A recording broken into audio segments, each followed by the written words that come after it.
Hello and I welcome you to विज्ञान recharge. हाल फिलहाल टर्की में वैज्ञानिकों ने जमीन खोद डाली और उन्हें कुछ ऐसी चीज मिल गई जिसने वैज्ञानिकों के दिमाग में शक का बीज बो दिया कि भाई साहब, मनुष्यों की ये प्रजाति जो इस समय धरती पर राज कर रही है, ये नहीं है सबसे समझदार, बल्कि हमसे एडवांस सिविलाइजेशन तो इस धरती पर हजारों साल पहले था। और क्योंकि उनका चैप्टर निपट गया तो हमारा भी निपटेगा। लेकिन उन्होंने हमारे लिए कुछ ऐसे सबूत छोड़े हैं जिन्हें अगर हमने समझ लिया तो शायद इस बार मनुष्यों का धरती से पूरी तरह से सफाया होने से बच जाएगा। तो क्या थे वो स्ट्रक्चर, क्या लिखा था उन पे, क्या मतलब है उन सबूतों का और कौन सी आफत आने वाली है, यही सब जानेंगे इस वीडियो में। इससे पहले कि मैं वीडियो की डिटेल में आगे बढ़ूं, आपके लिए ये जानना जरूरी है कि जिस जगह को हमने टर्की में खोद मारा उसने हमें दो इंपॉर्टेंट सबूत दिए हैं। एक तो ये कि हजारों साल पहले मनुष्य कितने एडवांस थे, जबकि हमारा विज्ञान इस बात को नहीं मानता, क्योंकि विज्ञान के हिसाब से मनुष्य पेड़ पत्ते लपेट कर हाहा हू करते हुए खाने की तलाश में इधर से उधर भटकता था और धीरे धीरे हमारी बुद्धि का विकास हुआ, बोले तो उसी तरह से प्रकृति का सत्यानाश हुआ। अब क्योंकि हजारों साल पहले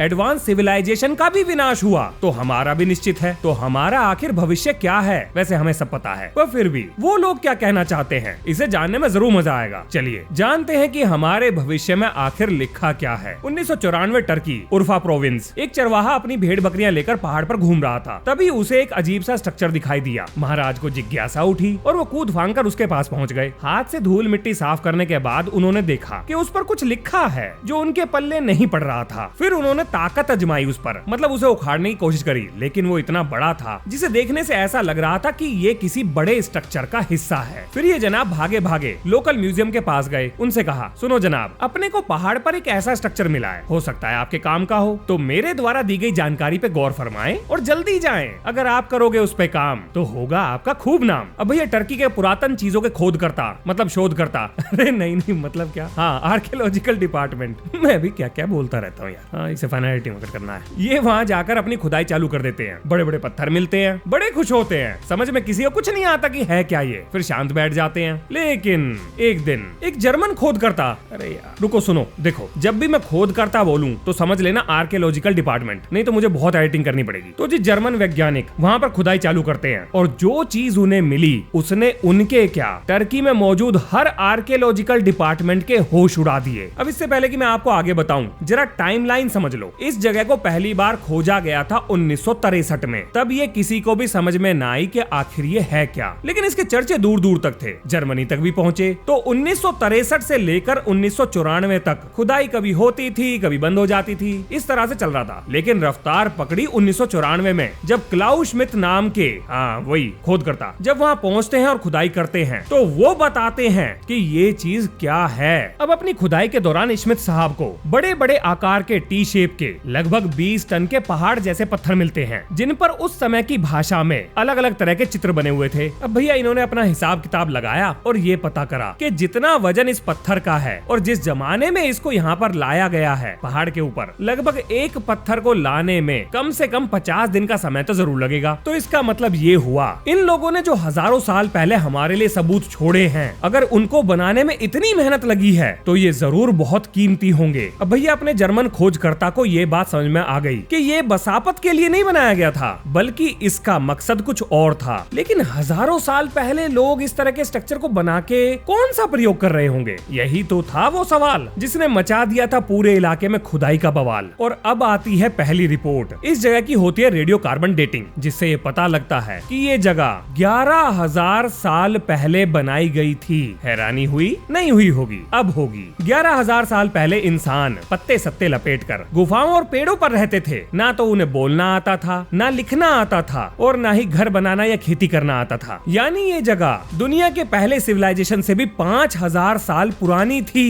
अब पत्थरों के इस खंडर में जो टी आकार के पत्थर थे, यानी बड़े स्ट्रक्चर, वो आकाश में सबसे चमकीले तारे की तरफ, दिन में नहीं रात में, यानी सीरियस की तरफ अपना चौकटा करके खड़े थे। चौकटा समझते हो ना भाई साहब, सूरत, चेहरा, मुंह, फेस। अब यहाँ पर आता है दिमाग में सवाल कि भाई साहब इस विशिष्ट स्थिति में इन पत्थरों को लगाने के पीछे क्या कारण होगा, ये काहे उस तारे की तरफ झांक रहे हैं। तो इस सवाल का जवाब नहीं मिला, लेकिन जिनके जवाब नहीं होते उनके हम बना लेते हैं। तो जी वहाँ के खोदकर्ता यानी खोजकर्ता, उन्होंने ये कहा कि देखो भैया, जिस जमाने में चबूतरे को बनाया गया है उस जमाने में इंसानों के बस की तो ये काम करना ना था। तो हो सकता है कि वो जो तारा है सीरियस, वहाँ से कोई यहाँ पर आया, यहाँ के लोगों को सिखाया और उन्हें बताया कि हम वहां से आए हैं और इस तरीके से दूसरे तारे से आए हुए लोगों ने धरती पर उस समय रह रहे लोगों को ज्ञान दिया और अपने निवास स्थान का पता बताने के लिए एक स्टार मैप बनवाया। अब आप सोच रहे हैं ये क्या चीज है, हम ऐसे भी काम करते हैं? हाँ जी बिल्कुल करते हैं, इससे भी अजीब करते हैं, बहुत अजीब भी करते हैं, लेकिन वैज्ञानिकों की बात पर मोहर लग सकती है। इस जगह के आसपास जब खुदाई करी गई तो हमें पता लगा कि ये अकेला स्ट्रक्चर नहीं था, इसके जैसे और भी स्ट्रक्चर थे जो धरती के प्रिसिशन की वजह से तारे की स्थिति बदलने के कारण उसे सही से फॉलो करने के लिए बनाए गए थे। क्या मतलब है इस खिचड़ी का? हाँ ये बात तो सही है, खिचड़ी सी पकाई है मैंने। सुनो ध्यान से, सीरियस की तरफ हमने एक स्ट्रक्चर बनाया, लेकिन धरती के प्रिसिशन ने सीरियस को साइड में भटका दिया। मतलब सीरियस तो वही रहा, हमारी धरती थोड़ा साइड में हो गई। प्रिसिशन की वजह से होती है, क्या करें, प्रकृति का नियम है, ऐसी उठपटांग चीजें चलती रहती हैं। तो भैया जब धरती थोड़ी साइड में भटकी तो तारा अपने स्थान से थोड़ा हट गया हमारे देखने के लिए, तो हमने नया स्ट्रक्चर बनाया जो अब उस तारे की तरफ था। धरती फिर से प्रिसिशन की वजह से भटक गई, हमने एक और स्ट्रक्चर बनाया। तो तारे को लगातार फॉलो करने के लिए लगातार नए नए स्ट्रक्चर बनाए गए। अब कोई हजारों साल पहले ये काम क्यों करेगा? पगला गए थे क्या वो लोग? नहीं, कारण था, बिल्कुल पक्का कारण था। यानी जो वैज्ञानिक कह रहे हैं अगर वो बात सही है तो इसका मतलब ये है कि भैया ये काम एक्स्ट्रा टेरेस्ट्रियल्स ने किया था। बोले तो एलियंस, वो आए, ज्ञान देकर चले गए और अपन लोग धीरे धीरे एडवांस हो गए, ऐसा माना जा सकता है।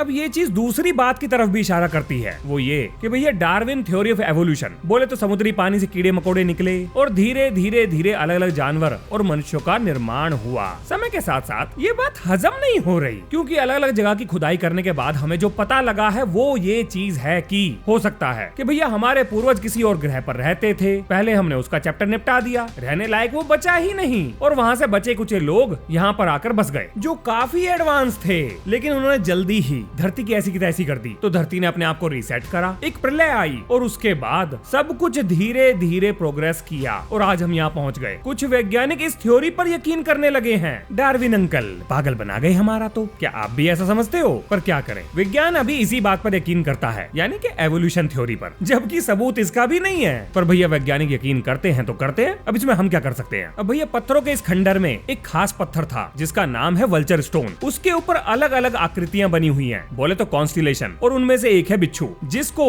जब आकाश में अलाइन करा गया यानी कॉन्स्टिलेशन के साथ, तो सारी चीजें अपने आप सही प्लेस पर आ गई। बोले तो एक स्टार मैप सामने आया निकल कर, जिसे वैज्ञानिक ये मान रहे हैं कि ये हमारे पूर्वजों का पता है कि हमारे पूर्वज कहां से आए थे। लेकिन यहाँ पर कुछ ऐसा है जो बहुत खास था। ये जो मैंने आपको स्टार मैप बताया है, ये इतिहास में एक स्पेसिफिक डेट की तरफ इशारा करता है, क्योंकि तारों की स्थिति 26,000 साल में दोबारा रीअलाइन होती है। और जब हमने अपना हिसाब किताब लगाया तो हमने ये पाया कि ये पत्थर यानी वल्चर स्टोन इस जगह जिसे गोबेकली टेम्पे कहते हैं, उससे भी 1000 साल पहले यहाँ पर बनाया गया था। पर क्यों? इससे पहले कि मैं क्यों का जवाब दूं, जरा दोबारा समझो। गोबेकली टेम्पे ये बना था 11-12 हजार साल पहले, और ये जो वल्चर स्टोन था ये बनाया गया था 13,000 साल पहले। कोई तो कारण होगा। दरअसल इस पत्थर पर लिखा था कि हमारी धरती किस तरीके से अपने आप को रीसेट करेगी, यानी कि प्रकृति पे मौजूद हर तरह का जीवन कैसे नष्ट होगा, जिसमें ये बात साफ साफ लिखी थी कि एक बड़ा सा पत्थर आकाश से धरती की तरफ आ रहा है, और दूसरा बहुत ऊंची ऊंची लहरें, पानी की ऊंची ऊंची लहरें धरती के हर एक कोने को अपने अंदर डुबा देती हैं। आप दुनिया के किसी भी ग्रंथ को उठा लीजिए, इस सृष्टि का विनाश निश्चित है। सब में यही लिखा है, एक समय ऐसा आएगा जब सब कुछ मिटा दिया जाएगा और जीवन की उत्पत्ति दोबारा होगी। ये साइकिल ऐसे ही चलता रहेगा। अब गोबेकली टेम्पे में जो कुछ भी हुआ था वहाँ से 3-4 चीजें मोटा मोटा निकल कर बाहर आती हैं। पहला तो ये, गोबेकली टेम्पे इस तरफ इशारा करता है कि भैया हम लोग यानी मनुष्य, हम कोई एवोल्यूशन की देन ना है। हमारे पूर्वज किसी दूसरे ग्रह से आए और हमें यहाँ छोड़कर चले गए या बसाकर चले गए, और उसके बाद यहाँ का सत्यानाश हो गया तो धरती ने अपने आप को रीसेट करा। हम में से कुछ लोग बच गए जिन्होंने दोबारा शुरुआत करी। दूसरा, हम कहां से आए थे इसके लिए हमने एक स्टार मैप बनाया है जो धरती के अलग अलग कोनों पर मिलता है, बहुत सारी जगहों पर मिलता है। तीसरा, कि हम कितनी भी कोशिश कर लें धरती का विनाश निश्चित है जो अपने समय पर होगा, लेकिन इस विनाश में 2 मेन चीजों का जिक्र किया गया है। पहला तो आकाश से आता हुआ कोई बड़ा सा पत्थर, और दूसरा पानी के द्वारा धरती की सतह पर मचाया गया उत्पात। इन्हीं 2 कारणों की वजह से धरती से जीवन का सफाया होगा। ऐसे सबूत 15,000 साल पुराने इस जगह पर मिले हैं। अब आता है सवाल कि आप इनमें से किस बात पर यकीन करते हैं या किसी पर भी नहीं करते हैं। ये डिसीजन मैं आप पर छोड़ता हूँ। आप अपने विचार कमेंट सेक्शन में व्यक्त कर सकते हैं। तो इसी नोट के संग ये है इस वीडियो का अंत। मिलते हैं नेक्स्ट वीडियो में। जय हिंद, जय भारत।